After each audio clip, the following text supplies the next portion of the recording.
kulankan oo ahaa mid ay soo qaban qaabiyeen ardayda jaamacadda Nugaal gaar ahaan kulliyadda Computer Science ayaa lagu dhiirigelinayay ardayda cusub ee sanadkan ku soo biirtay kulliyadaas iyo macallimiintooda waxaana ka soo qayb galay macallimiinta jaamacadda Nugaal ardayda ka socotay kulliyadaha kala duwan ee jaamacadda waxaana dhammaan mas'uuliyiintii noloshaasi ka hadlaya dhammaantood la dardaarmeen ardayda cusub ee kulliyadda Computer Science ku soo biirtay qaar ka mid ah ardayda kulliyadaas ayaa soo dhaweeyay ardaydan cusub wana mahadnaqay maamulka jaamacadda Nugaal iyo barayaasha jaamacaddaasi ugu horeyntii xafladan waa xaflada soo qaban qaabiyay gacan weyn ka geystay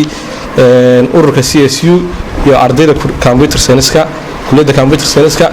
taasoo looga gol leeyahay in lagu soo dhaweeyo ardayda cusub ee ku soo biirtay kulliyadda sidoo kale xafladu waxay dhinaceeda kala wadani jirtay ardayda ka baxday jaamacadda iyagana lagu sugootiyo inkastoo sanadkan aysan arday jaamacadda qaybta Computer Science-ka naga bixin saad awgeed laakiinse waxa dhinacii jooga ah dhinacii ardayda la soo dhaweynayay sida daraadeed waxa xafladda ugu horeyso caawa loo qabtay inaanu ku soo dhaweyno ardayda cusub caawa xafladan waxaan u qabanay inaanu ku soo dhaweyno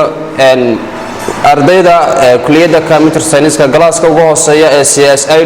kaas oo aanu u qabanay xafladda inaanu ku soo dhaweyno anagu haddaanu nahay ururka kulliyadda Computer Science-ka waxaan u taaganahay isku xidhka kulliyadda Computer Science-ka taas oo hadafkeedu yahay in dhammaan kulliyadda Computer Science-ku ay noqdaan mid kaliya oo ka wada shaqeeya horumarka iyo isku xidhnaanta aad farxadna u leeyahay dareemaya xaqiiqatan waayo wali kulliyad sidoo kale lagu soo dhaweynayo markaad aragtidoo kale farxadii tii kale aad mataqaanaad kulliyadda u soo gashay ma mid kale waa dareemaysaa macallimiinta jaamacadda Nugaal oo kulankan lagu dhiirigelinaya ardayda cusub ahaa ayaa ku dheeraaday muhiimadda waxbarashadu leedahay gaar ahaan culumta Computer Science-ka computerku marka sida dhabta laga hadlayo waxa weeyaan asaaska nolosha dad badan baa marba wax soo saaro oo waad arkaysaan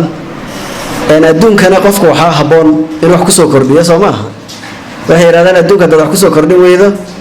adiga ayaa dheeri ku ah yani adduunkii waa dul saaran tahay jaamacadda ku soo biirsay horeyna kulay waa la soo arkay hadda isbarasho bay ahayd